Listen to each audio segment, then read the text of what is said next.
नमस्कार। अगला sense school में आपका हार्दिक स्वागत है। आज हम पढ़ेंगे कक्षा 8वीं की किताब ध्रुवा भाग 3 की कहानी का पाठ 13 अन्याय के खिलाफ। इसके लेखक का नाम है चकमक से। तो चलिए बच्चों शुरू करते हैं इसके कुछ प्रश्न उत्तर। इसका पहला प्रश्न का पहला भाग कहता है, आंध्र के घने जंगलों में रहने वाले आदिवासियों के बीच अपना हक जमाने के लिए अंग्रेजों ने क्या किया? इसका उत्तर है, आंध्र के घने जंगलों में रहने वाले आदिवासियों पर अंग्रेजों ने हुक्म जमाने के लिए कहा कि 2 दिनों में जंगल में सड़क बनने का काम शुरू होगा। सबको पहुंचना है, जो नहीं पहुंचेगा तो ठीक नहीं होगा। उन्होंने पूछा, इसके बदले क्या मिलेगा? तो अंग्रेजों का जवाब था, नौकर का काम हुक्म बजाना है, आगे सवाल मत करना। इस तरह से वह अपना हुक्म चलाते थे। इसका दूसरा भाग कहता है, श्री राम राजू कौन था? उसने अंग्रेजों के सामने आत्मसमर्पण क्यों किया? इसका उत्तर है, श्री राम राजू हाई स्कूल पास 18 वर्ष में साधु बन गए थे। वह उन जंगलों में रहने आए और आदिवासियों से घुल मिल गए। आदिवासियों का दुख देखकर उन्होंने अंग्रेजों के खिलाफ विरोध शुरू कर दिया और आदिवासी भी दिल खोलकर उसमें शामिल हुए। परंतु 2 वर्ष तक कठिनाइयों का सामना करते रहने पर आदिवासी परास्त हो चुके थे। राजू ने सोचा, यदि मैं आत्मसमर्पण कर दूं तो अंग्रेज इन्हें तंग करना बंद कर देंगे। यही सोचकर उन्होंने आत्मसमर्पण कर दिया। इसका तीसरा भाग कहता है, अंग्रेजों से लड़ने के लिए कोया आदिवासी क्या क्या करते थे? कोया आदिवासियों के विद्रोह को स्वतंत्रता संग्राम क्यों कहना चाहिए? इसका उत्तर है, अंग्रेजों से लड़ने के लिए कोया आदिवासी संकरी पगडंडियों के आसपास जंगलों में छिपे रहते थे। उन पगडंडियों से जब अंग्रेजी सेना गुजरती थी तो वह उनमें से भारतीय सेना के लोगों को जाने देते थे। जैसे ही अंग्रेजी सार्जेंट या कैप्टन आ रहा होता था तो उसे मार देते थे। पुलिस चौकियों या सेना पर हमला कर देते थे और अस्त्र शस्त्र लूट कर भाग जाते थे। यह लड़ाई अंग्रेजों के अत्याचारों के विरुद्ध थी। वे अंग्रेजी राज्य को हटाना चाहते थे, इसलिए इसे स्वतंत्रता संग्राम भी कह सकते हैं। इसका दूसरा प्रश्न कहता है, भारत के लोगों को अंग्रेज सरकार का सहयोग नहीं करना चाहिए और उनका काम बंद कर देना चाहिए। अगर कोई अंग्रेज अन्याय करेगा तो हम अन्याय सहने से इनकार करेंगे। ऊपर श्री राम राजू द्वारा आदिवासियों से गांधी जी की कही हुई बात का उल्लेख हुआ है। गांधी जी ने स्वतंत्रता संग्राम के लिए बहुत सारी बातें कही थी। यह सब तुम्हें गांधी जी पर लिखी हुई किताबों, फिल्मों और अन्य जगहों पर मिल सकता है। तुम उनकी कही हुई बातों में जो बहुत महत्वपूर्ण समझो उसको अपने साथियों को बताओ। इसका उत्तर है, पहला, वह राजनीति निष्प्राण की जिसमें धर्म नहीं और धर्महीन शासन से जन कल्याण नहीं। दूसरा, मुट्ठी भर संकल्पवान लोग जिनकी अपने लक्ष्य में दृढ़ आस्था है, इतिहास की धारा को बदल सकते हैं। तीसरा, बहुमत का शासन जब जोर जबरदस्ती का शासन हो जाए तो वह उतना ही असहनीय हो जाता है जितना ही नौकरशाही का शासन। तो चलते हैं बच्चों अब हम इसके तीसरे प्रश्न की ओर। तुमने इस पाठ में भारत की आजादी के लिए संघर्ष करने वाले 2 व्यक्तियों के नाम को जाना, एक गांधी जी और दूसरा श्री राम राजू। पता करो कि भारत की आजादी के लिए संघर्ष करने वालों में तुम्हारे प्रदेश से कौन कौन व्यक्ति थे। उनमें से किसी एक के बारे में कक्षा में चर्चा करो। इसका उत्तर है, बहादुर शाह जफर, अरुणा असफ अली, जवाहरलाल नेहरू, झांसी की रानी महारानी लक्ष्मीबाई, शहीद भगत सिंह, चंद्रशेखर आजाद आदि देशभक्तों ने भारत की आजादी के लिए महत्वपूर्ण भूमिका निभाई। तो बच्चों चलते हैं अब हम इसके चौथे प्रश्न की ओर। इसका चौथा प्रश्न का पहला भाग कहता है, तुम्हारे विचार से बेस्टियन का कथन ठीक होगा। इसका उत्तर है नहीं, हमारे विचार से बेस्टियन का कथन जबरदस्ती करने जैसा होगा। इसका दूसरा भाग कहता है, आदिवासियों में से किसी के द्वारा कहा गया है कथन कैसा है, तुम्हारे विचार से क्या ठीक होगा।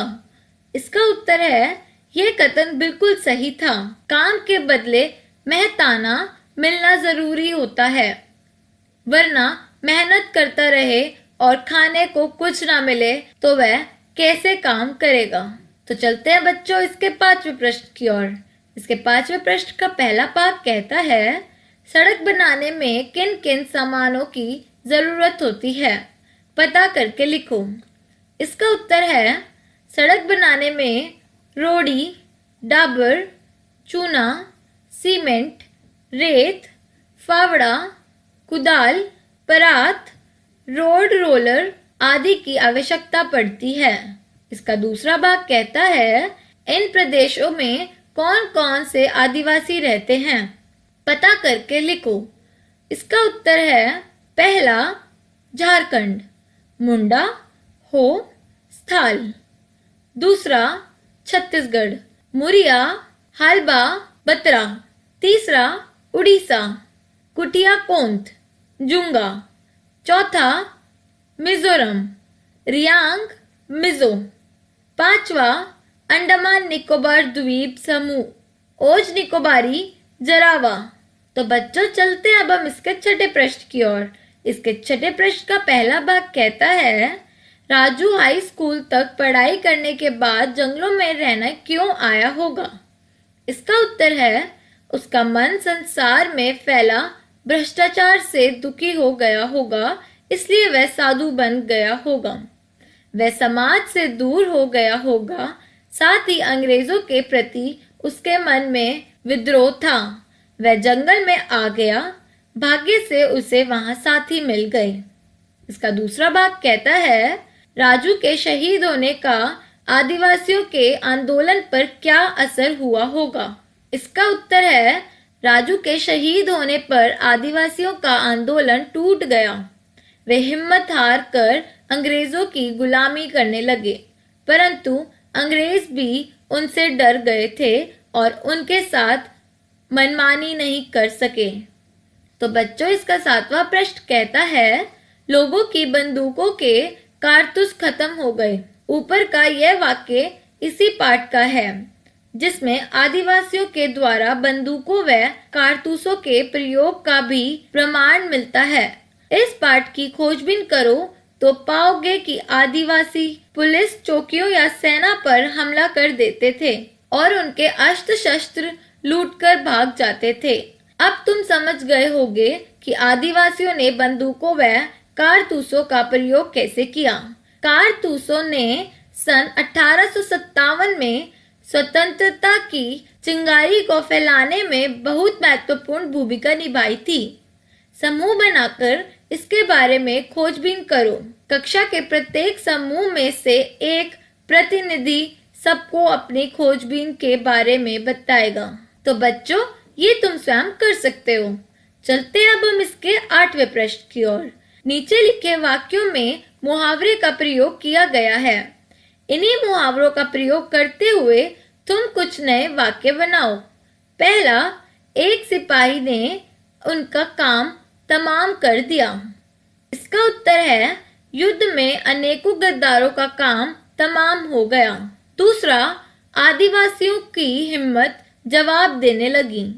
इसका उत्तर है, माँ की मृत्यु के बाद वह समाज से लड़ती रही, परंतु फिर उसकी हिम्मत जवाब देने लगी। इसका तीसरा भाग कहता है, अंग्रेजों ने अपने दांतों तले उंगली दबा ली।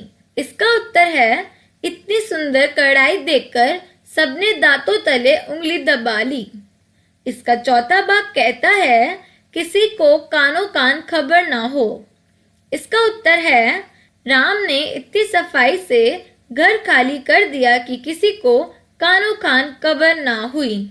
इसका पांचवा भाग कहता है अंग्रेज सरकार के छक्के छूट गए। इसका उत्तर है चोर की इतनी मारपीट हुई कि उनके छक्के छूट गए। इसका छठा भाग कहता है अंग्रेजों के होश उड़ गए। इसका उत्तर है जैसे ही मोहन ने सेठ जी को पैसे लेने आते देखा तो उसके होश उड़ गए। इसका सातवां भाग कहता है भारतीय सैनिकों का बाल बांका ना होने पाए। इसका उत्तर है देखो जरा संभाल कर काम करना, कांच की चीजों का बाल भी बांका ना हो। तो बच्चों चलते हैं अब हम इसके 9वें प्रश्न की ओर। आदिवासियों के साथ मन मर्जी नहीं की जा सकती, उसके पास कई मन गेहूं था। ऊपर के पहले वाक्य में मन का मतलब है दिल, हृदय। दूसरे वाक्य में मन नाप तोल का एक शब्द है। इस तरह मन के दो अर्थ हैं। ऐसे शब्दों को अनेकार्थ शब्द कहते हैं। नीचे दिए गए शब्दों को पढ़ो और वाक्य बनाओ। इसका उत्तर है सोना, सो जाना। नींद, वह अब गहरी नींद सोना चाहता है। दूसरा स्वर्ण, उसके पास स्वर्ण के आभूषण हैं। तीसरा उत्तर, एक दिशा, हिमालय उत्तर दिशा में है। चौथा जवाब, तुम्हारा उत्तर सही है। पांचवा हार, पराजय, महाराणा प्रताप ने अकबर को पराजित किया। छठा माला, यह हार चमेली के फूलों का है। तो बच्चों चलते हैं अब हम इसके 10वें प्रश्न की ओर। इसका पहला भाग कहता है सिपाही ने राजू पर गोली चलाई। इसका उत्तर है सिपाहियों ने राजू पर गोलियां चलाई। दूसरा उगी हुई फसल को जलाया जाने लगा। इसका उत्तर है उगी हुई फसलों को जलाया जाने लगा। तीसरा आदिवासी की हिम्मत जवाब दे गई। इसका उत्तर है आदिवासियों की हिम्मत जवाब दे गई। चौथा आगे से यह सवाल मत पूछना। इसका उत्तर है आगे से ये सवाल मत पूछना अथवा आगे से इन सवालों को मत पूछना। तो बच्चों चलते हैं अब हम इसके 11वें प्रश्न पर। भाववाचक संज्ञा से विशेषण बनाओ। पहला घमंड, उत्तर है घमंडी। दूसरा हिम्मत, उत्तर है हिम्मती। तीसरा साहस, उत्तर है साहसी। चौथा स्वार्थ, उत्तर है स्वार्थी। पांचवा अत्याचार, उत्तर है अत्याचारी। छठा विद्रोह, उत्तर है विद्रोही। तो बच्चों ये था आज का 13वां पाठ अन्याय के खिलाफ। आशा करती हूँ आपको इस वीडियो के माध्यम से इस अध्याय को समझने में बहुत सहायता मिली होगी। ये वीडियो अगर आपको पसंद आया हो तो लाइक और शेयर जरूर करें और हमारे इस YouTube चैनल को सब्सक्राइब करना ना भूलें। धन्यवाद।